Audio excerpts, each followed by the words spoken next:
Right now at noon, a holiday mailing milestone takes place in Missouri's Christmas town. And we've got those partly to mostly cloudy skies outside. It is a bit on the chilly side as well and breezy. We'll have a look at that forecast coming up. Plus, how you can safely navigate a new Missouri driving law. The 4 states' most watched news starts now. Well, our phone banks are now open for our Toy Box Tuesday telethon. Volunteers with Bishop and Hayes are standing by to take your donations for our annual Toy Box campaign. Now, during the next half hour, you can call the number on your screen and donate what you can, and your generous donation will help make Christmas a little brighter for every kid in the 4 states. Now, thank you for helping fill the KOAM Toy Box for families in our community. This is KOAM News at noon. I'm Elise Snowy. Now we'll have more on our Toy Box Tuesday in a bit, but first let's head over to Chris Warner for a look at the forecast. Yeah, we've got a pretty chilly day out there, and believe it or not, it's going to be a little colder tomorrow. Live look, MoDOT camera, 20th and range line, looking roughly back to the east-northeast, and you can see there's still some sunlight out there, but this is part of that mostly cloudy sky condition we talked about this morning. Over to Pittsburgh. Mostly to partly cloudy skies, but there's still sunshine peeking through here and there. Unfortunately, the sunshine not doing much for temperatures. Now, yesterday, we started at 37, made it up to 51. So only a few degrees above normal for the high, but 7 above normal for the low. And right now, it is, again, quite cold, especially compared to yesterday. 38 in Joplin, 37 in Pittsburgh. Temperatures, and what's interesting is out west, a little more sunshine, low 40s already, but the majority of us still hanging out in the upper 30s. And then you factor in that north breeze. And as we talked about this morning too, all of us wind chills into the low to mid 30s out there. Temperatures will eventually fall tonight. Skies will actually clear as well by later this evening. We'll have clear skies into the night, low 30s by 11, falling back into the 20s overnight tonight, and gusty winds return tomorrow. And then a warm front will arrive. We'll talk about that and some rain chances here in just a few more minutes. Elise? All right, thanks, Chris. Well, the U.S. Postal Service is having a busy holiday season. Yesterday, it delivered its 5 billionth piece of mail since Thanksgiving. And that piece of mail passed through the community of Knoll, Missouri, or as it's called in November, Noel. KOAM's Melissa Alexis has more on the milestone. Holiday cheer is in the air in Noel, Missouri. And Noel resident Kathy Ramirez received a special delivery. Well, that's really, really awesome. It's actually a blessing to be able to know that they do that much work over there. She received the United States Postal Service's 5 billionth holiday mail piece since Thanksgiving this year. A lot. And I guess it was just like in a month's time. So that's really, really awesome. They've been working their butts off. I know that for sure. The holiday milestone being in Noel, also known as the Christmas City, makes it all the more special. As long as I can remember, since I was a kid, it's always been a big deal to come and get your card stamped in Knoll. Some from Japan, we've had some from France, we've had some from Germany. The Noel Post Office receives mail from all over the country and world during the holiday season, from people wanting their mail piece to get the festive stamps. People come from everywhere, like not just the 4 states, they come from like other states to get their cards stamped. People will come from all over the country, or they'll mail them to us, and so we'll get letters and cards from Alabama or California. The USPS is delivering just shy of 500 million mail pieces per day throughout the month of December. And what better name for a Christmas city than Noel, Missouri? Reporting in Noel, Melissa Alexis, KOAM News. The USPS has implemented more than 500 new package sorting machines to help postal workers sort and process packages more quickly.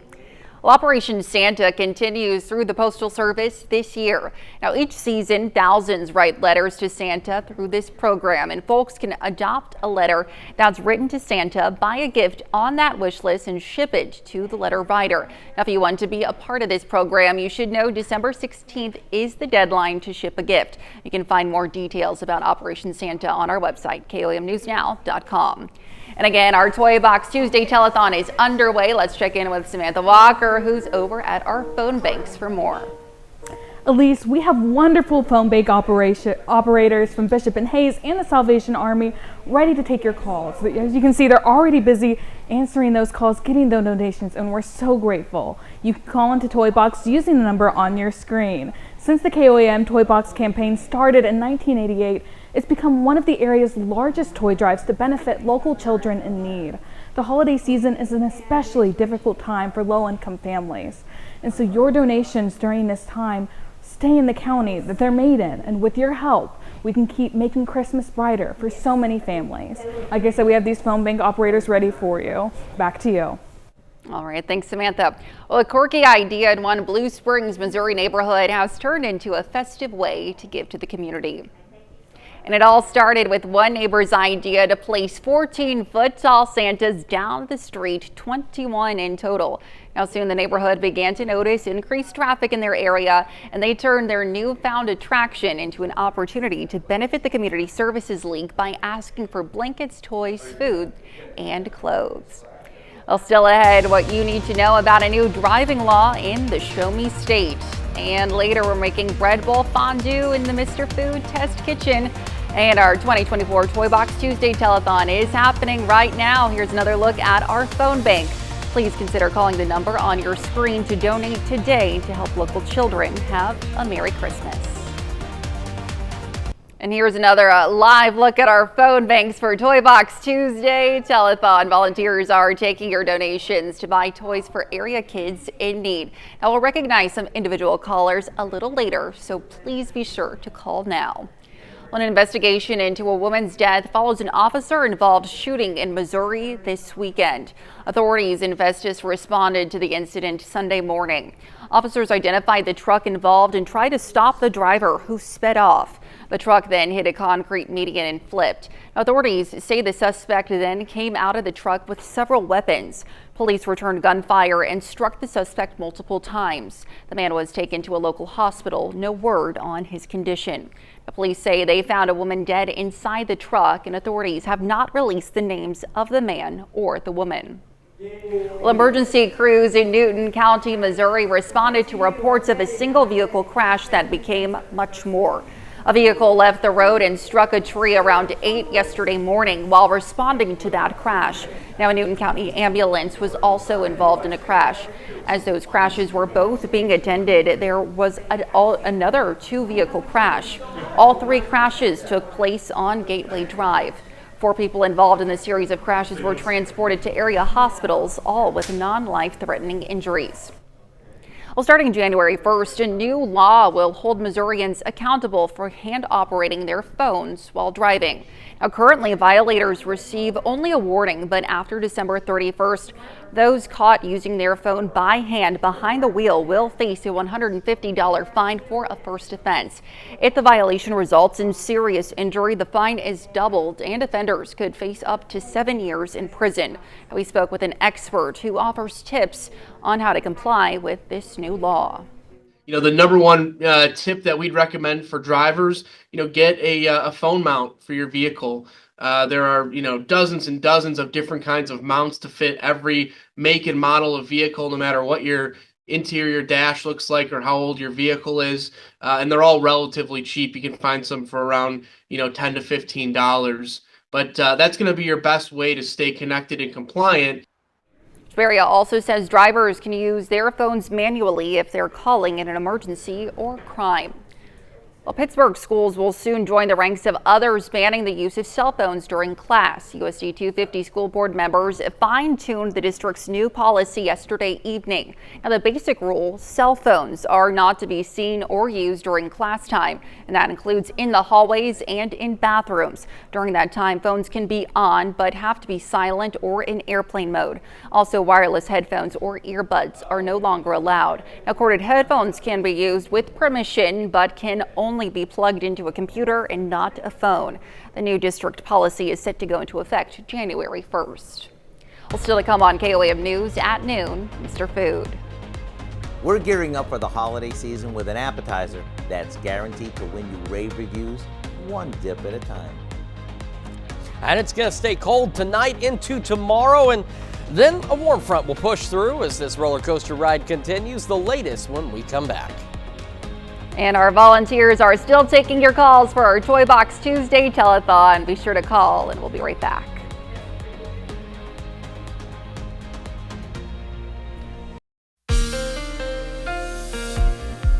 Welcome back to the KOAM News at noon. Of course, it is a Toy Box Tuesday telethon day here at KOAM. Numbers to call are down on your screen. We have 6 folks over there, and at least from my position, I only see 3 of them on phones, and all 6 of them need to be on the phone. So make sure you call now.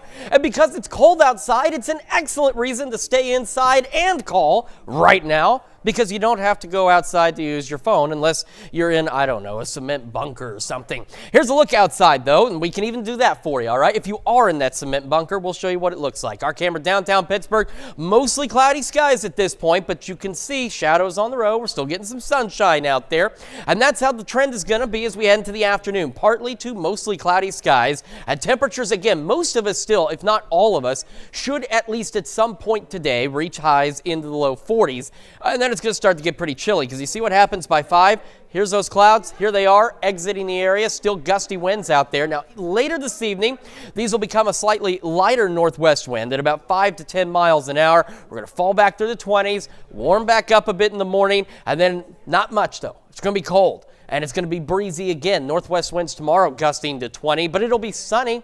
It'll certainly look warm outside, and it will be. It's as warm outside as it is in your heart. Not really. It's really going to be in the 30s, and hopefully your heart is. Don't give me looks. It's a Toy Box Tuesday, Elise. Come on now. There, that's good. As we go through the rest of our afternoon on Wednesday, again, it's going to be cold. In fact, we're going to still be cold overnight Wednesday into Thursday. But take a look at the wind arrows. We got a warm front. There's a low pressure off this way. It brings a warm front up north with it. And so while we're cold to start our Thursday, watch what happens when we go to noon on Thursday. Yeah, the clouds increase, winds even increase, but more importantly, those temperatures now back into the upper 40s and even some low 50s, and we're looking at highs Thursday afternoon going into the mid, and look down in northeastern Oklahoma, maybe even some upper 50s out there. Today, though, not the upper 50s, low 40s, partly to mostly cloudy skies, north breeze occasionally gusting upwards of 20 miles an hour. Northwest winds 5 to 10, they'll ease up, clear skies back into the mid 20s tonight, and as we head into our Wednesday, we're now low 40s, upper 30s. I think what we're looking at is the northern, say, third of our area will be the upper 30s. The southern 2/3 should at least make the low 40s, but we'll have those northwest winds gusting to 25, so like we're experiencing right now, it's still going to feel like it's in the 30s regardless. So we have that cold night again, and then our roller coaster ride. It's not done. We're on our 5th week now, and in fact, by next week, we'll make it into week 6 of these roller coaster temperatures. We're in the 50s from Thursday through at least Tuesday. We have some rain chances late Friday and again early Monday. In between, not a bad weekend out there. And then by, say, Tuesday night, early Wednesday, we get another cold front that's going to come through. And, well, you guessed it, it's going to drop our temperatures again back through the 40s as we head into Wednesday and Thursday of next week. So we're not quite done with this roller coaster ride, but, we'll have some nice days in between. And it's Toy Box Tuesday. It's Toy Box Tuesday. That's the most important thing we're doing today. Absolutely. All right. Thanks, Chris.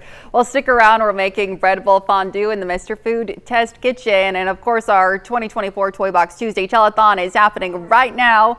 We'll check in with the phone bank next.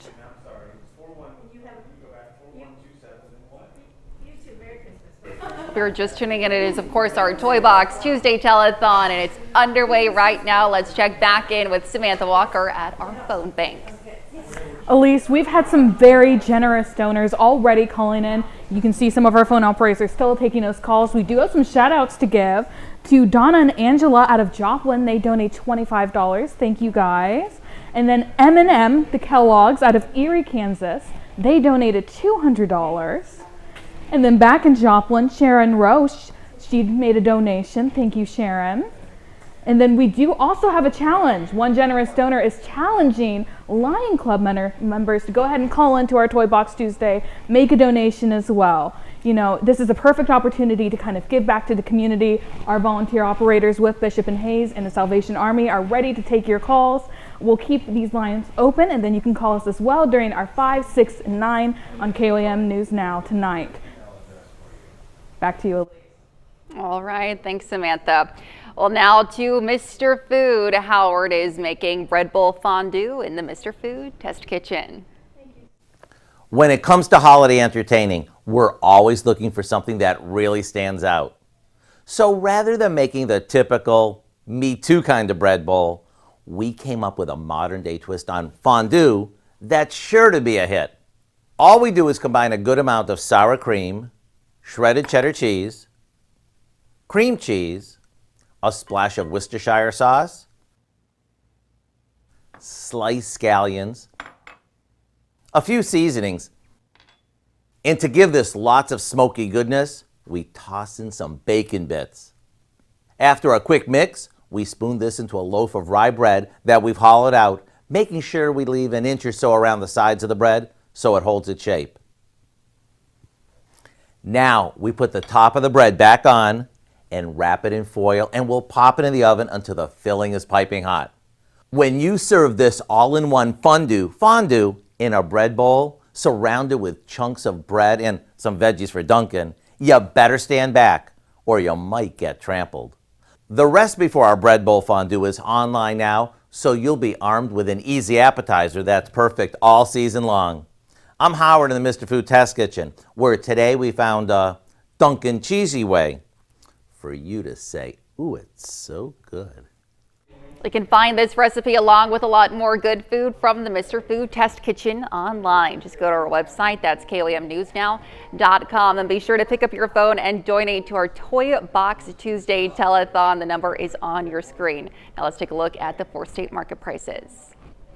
And again, our Toy Box Tuesday telethon is underway. You phone in a pledge, and every dollar you give goes to buy toys for area kids in need this Christmas. Now let's head over to Chris with the final check of the forecast. Yeah, we've got a pretty cold day tonight. Cold night, cold tomorrow night. Then a warm front comes in, back to the 50s Thursday through Tuesday. Rain chances Friday evening and Monday morning. Another cold front next week. Put us right back into the 40s again. All right. Thanks, Chris. And Dalvin here for us later on. Well, lots coming up at 5. For starters, engineering students say they've solved the drama of domestic duties with an app to help families track, tackle, and coordinate chores.